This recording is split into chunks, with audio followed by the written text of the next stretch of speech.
Sintensyahan na natin mga lodi.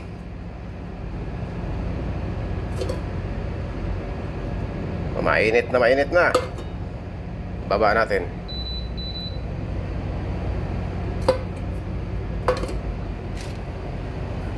Apat na araw na wala kaming pasok. Kaya sintensyahan na. Bubuhusan na ng sunflower oil para masarap. Taas na naman natin para madaling mainit.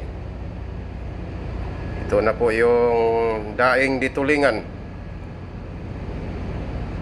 Magkakaalaman na ngayong araw na to kung masarap, kung maalat, o anong lasa.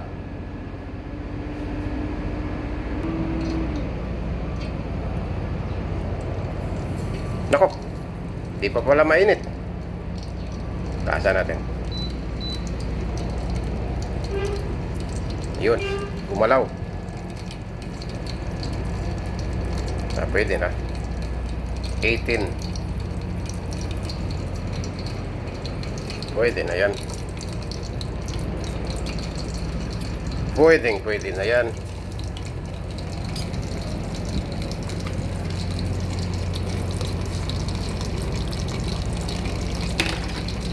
Yan. Yun, nagburok-burok na, nagburok-burok.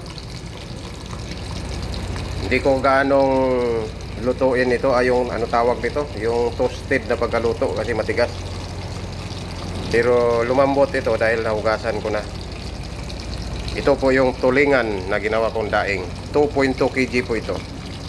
Yung ulo nito, ginawa kong paksiw kasama yung bituka. Kaya itong laman, ito na yung ibinilat ko ng 3 days. Baba muna natin, baka masunog. Ayan. Baba pa hanggang 10. Yun.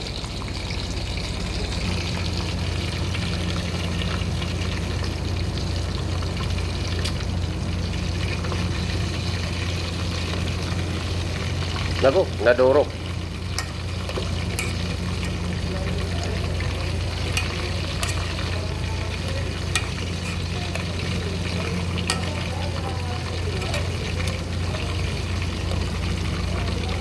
Inugasan ko kasi kaya medyo lumambot.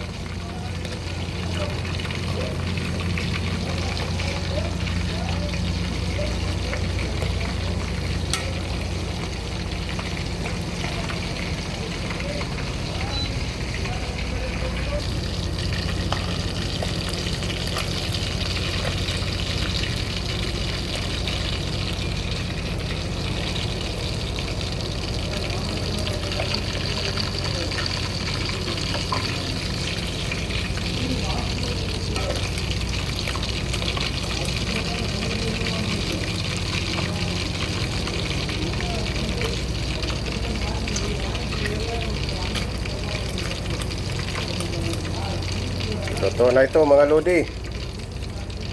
Sabagay, naluto na ito sa araw eh.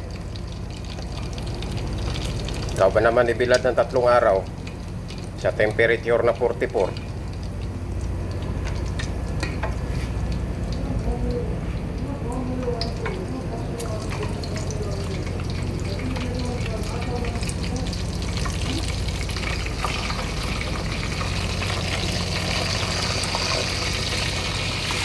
Matikman nga.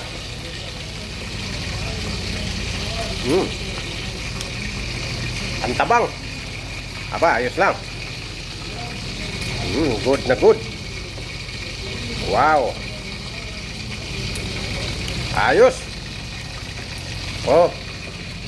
May masarap na kaming pang umagahan bukas. Ilang araw namin to titirahin. Marami-rami eh.